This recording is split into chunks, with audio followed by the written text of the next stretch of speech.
Gua akan menjelaskan fasilitas statik kapalitas.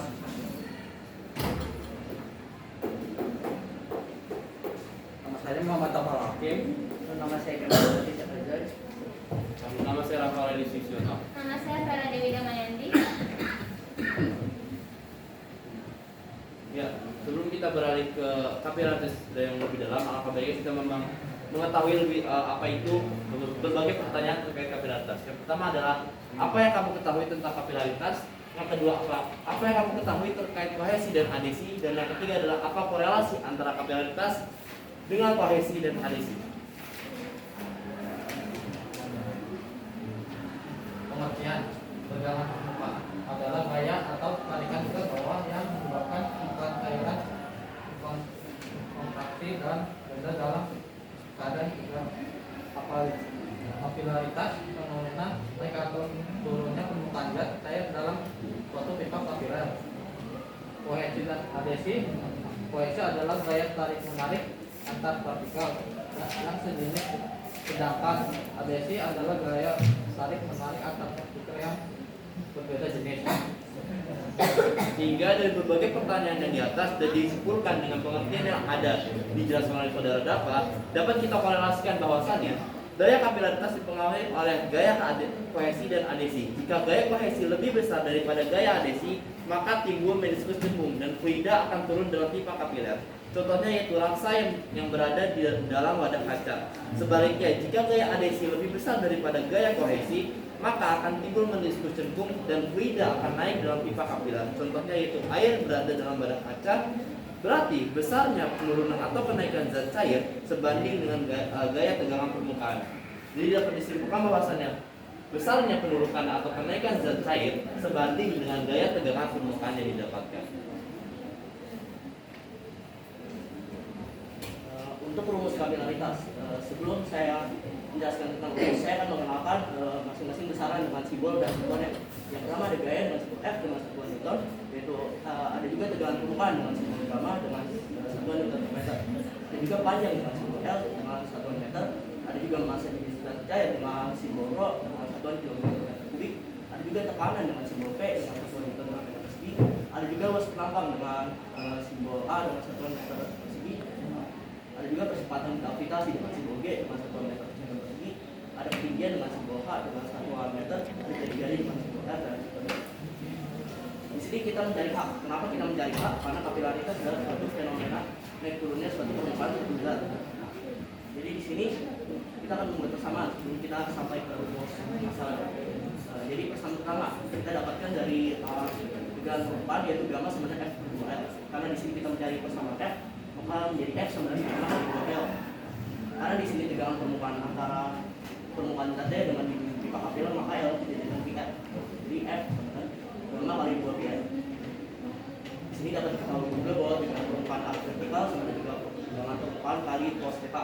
Nah, kita masukkan persamaan tadi menjadi Fj sama dengan gamma cos theta kali 2L. Untuk persamaan keduanya kita dapat diketahui bahwa rumus tekanan sebenarnya P sama dengan F per A. Karena di sini kita mencari persamaan F menjadi F sama dengan P kali A.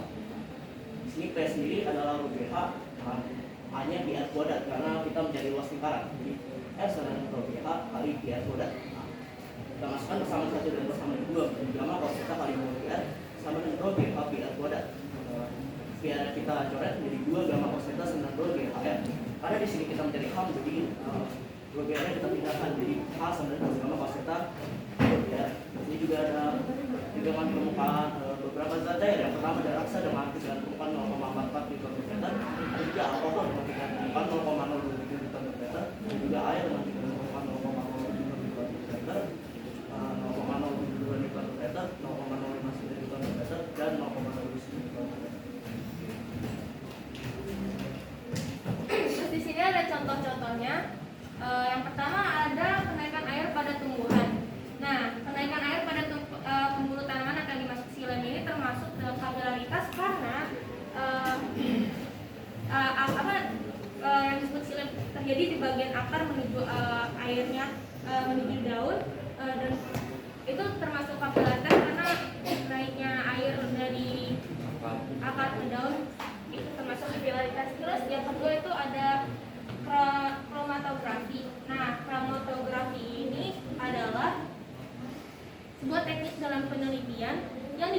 untuk memisahkan komponen campuran menjadi bagian-bagian partikel di komponen tersebut.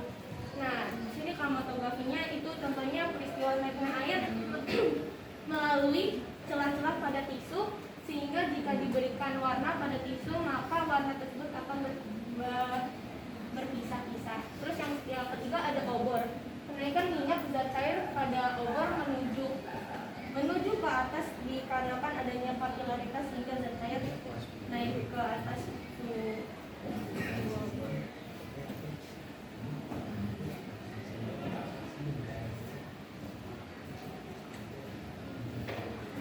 Sini ada video.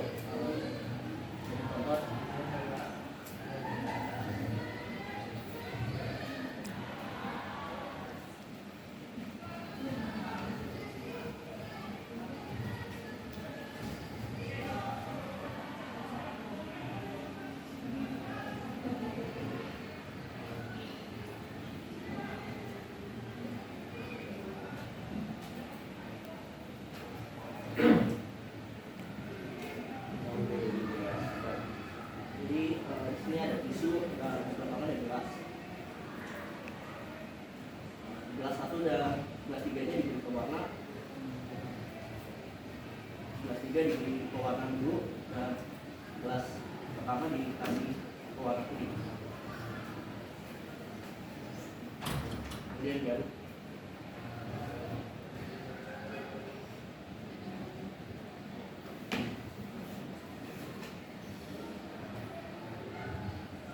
Di sini juga ada tisu.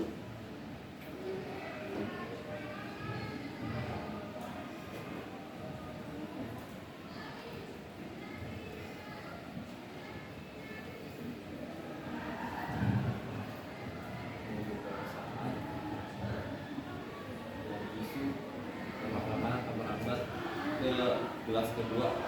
Gelas kedua ini ada benar-benar kosong, sehingga zat-zat tersebut yang ada di gelas 1 dan gelas 3 berada di naik menuju ke gelas 2 lewat perantara tisu.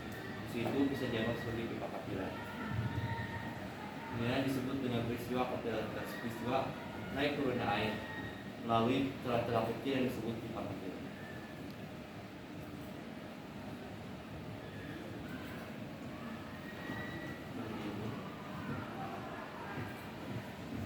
Jika diberi warna beda terhadap zat cair akan bercampur menjadi warna hijau pada gelas kedua. Ya, begitulah salah satu segelintir peristiwa terkait kapilaritas. Selanjutnya adalah contoh-contoh soal serta penerapan yang perlu kita lakukan dalam memahami kapilaritas tersebut.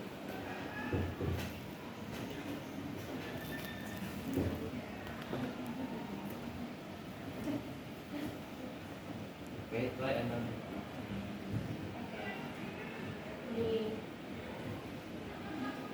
Nah, di soal pertama ini ada sebuah pipa kapiler dimasukkan ke dalam wadah berisi cairan, sehingga permukaan cairan pada pipa kapiler tersebut naik.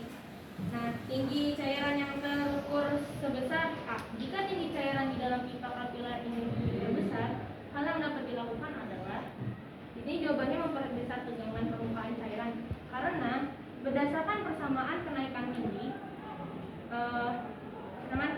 cairan atau A pada pipa kapiler berbanding lurus dengan tegangan permukaan lubangnya dan kosinus sudut kontak, serta berbanding terbalik dengan massa jenis cairan poro dan jari-jari pipa kapiler R.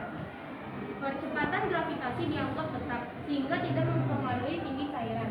Hal yang dapat dilakukan untuk memperbesar tinggi cairan di dalam pipa kapiler adalah atau memperbesar tegangan permukaan fluida, memperkecil sudut kontak agar memperoleh nilai kosinus yang besar, menggunakan fluida yang massa jenisnya lebih kecil, dan memperkecil jari-jari pipa kapiler.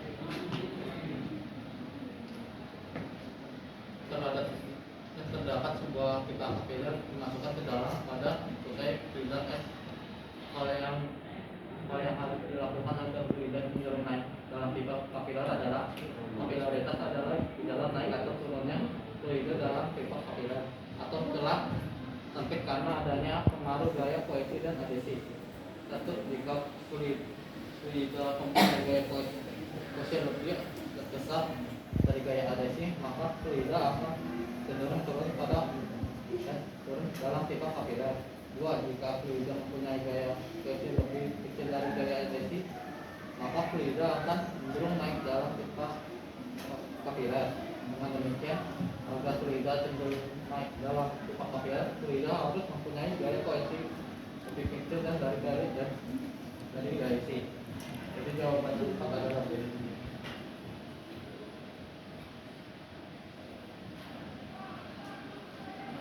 Jadi mencelupkan wortel ke dalam air. Ketinggian air yang diserap oleh wortel adalah 4 cm. Jika diameter wortel yang digunakan adalah 3 cm dan jika permukaan yang muncul ada 3 Nm, maka sudut kontaknya sebesar. Tetapi boros 9.000 kg per meter kubik. A-nya 9 cm, diubah satuan mm menjadi 0,04. 2 mm dari 3 cm, R-nya 9,5 kali D, 9,5 kali 3, 1,5 cm. Diubah satuan mm jadi 0,015. Gamanya 9 km per meter, D-nya sama 10 meter per second kuadrat. Berapa kan theta? Hukum kapilaritas dapat dinyatakan dengan persamaan berikut. A sama 2 gamma cos theta per rho G. Di sini karena kita mencari theta-nya, di sini A-nya sendiri sudah diketahui dengan rumus A sama 2 gamma cos theta per rho G. Kita masukkan angkanya menjadi 0,04 sama 2 kali 3 cos theta per 7 kali 10 kali 0,015. 6 sama dengan 6 kali cos theta, 6 sama dengan cos theta. Cos theta sama dengan 1, theta sama dengan 0 derajat. Ya, untuk nomor 94 masih sama dengan rumusnya, yakni H sama dengan 2 gamma cos theta per rho GR. Dengan soal pipa kapiler ditaruh di dalam sebuah cairan dan cairan tersebut naik setinggi 5 cm. Jika dari pipa kapiler sebesar 0,1 mm dan sudut kontak sebesar 60 derajat, jika gravitasi sebesar 10 meter per second kuadrat dan tegangan permukaan yang dimiliki yakni 0,005 Nm, maka massa jenis cairan tersebut adalah, perlu diketahui yang menjadi satuan di sini adalah R, yang mana 0,1 mm sama dengan 1 kali 10 pangkat 4 meter, dan H-nya adalah 5 cm, yang mana jika dikonversikan terhadap meter yakni 0,05 meter, dan θ-nya adalah 60 derajat, serta percepatan gravitasi yang dimiliki adalah 10 meter per second kuadrat. Dan di sini juga diketahui gambarnya yakni 0,005 Nm, dan yang ditanya pada saat ini adalah massa jenis cairan tersebut atau rho. Persamaan pada kapilaritas dapat dinyatakan dengan persamaan, yakni masih sama, H sama dengan 2 gamma cos theta per rho percepatan gravitasi dikali R, yang mana rho sama dengan 2 dikali gamma cos theta per H dikali G dikali R, yang mana kita masukkan satu satuannya, yang mana 2 dikali 0,005 per dikali 1 dikali setengah per 0,05 dikali 10 dikali 10 pangkat 4, sehingga dapat disimpulkan bahwasannya massa jenis cairan tersebut adalah rho sama dengan 100 kg per meter kubik. Jadi jawaban yang tepat adalah B.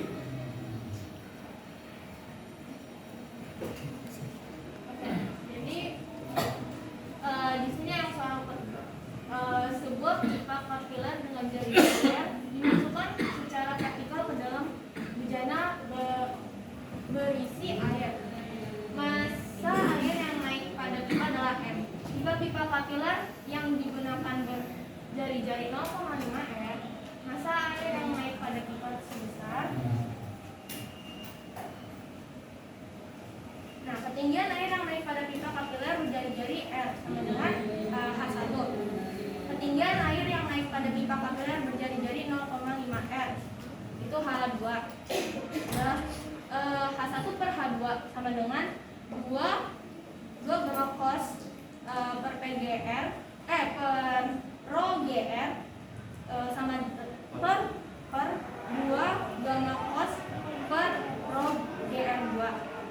H per H1 per H2 sama dengan R2 per R1.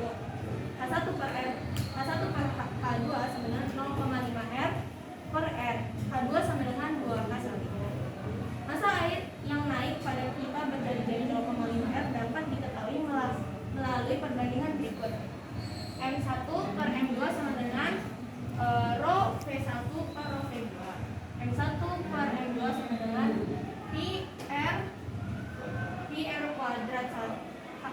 kuadrat H1 per pi R kuadrat H2. M per M2 sama dengan R kuadrat H1 per 0,5 R kuadrat kali 2 H1. M per M2 sama dengan R kuadrat H1 per 0,5 R kuadrat 2 H1. M per M2 sama dengan 1 per 0,5. M per M2 sama dengan 0,5. Jadi kesimpulan atau rekap dari kelas kapilaritas yang pertama adalah kapilaritas yakni fenomena atau turun naiknya permukaan zat cair dalam suatu pipa kapiler. Dan yang kedua yang perlu kita ingat adalah kohesi dan adesi tersebut. Kohesi adalah gaya tarik menarik antara partikel sejenis, sedangkan adesi adalah gaya tarik menarik antara partikel yang berbeda jenis. Yang di sini rumus tetapnya yakni H sama dengan 2 gamma kali cos theta per log GR. Dan yang terakhir, dalam aplikasi sehari-hari dalam kapilaritas yang pertama adalah transportasi zat pada tumbuhan, dan yang kedua adalah peristiwa lilin dan obor serta kromatografi. Untuk kesimpulannya, kapilaritas adalah gejala naik atau turunnya permukaan fluida dalam suatu pipa kapiler. Naik turunnya suatu fluida dalam kapilaritas sangat berpengaruh terhadap tegangan permukaan serta gaya adesi dan kohesi dalam suatu fluida. Itu sekian dari kelompok kami. Demikian, apakah ada yang ingin bertanya? Oke, baik. Sepertinya tidak ada yang ingin bertanya. Terima kasih atas perhatiannya. Assalamualaikum warahmatullahi wabarakatuh.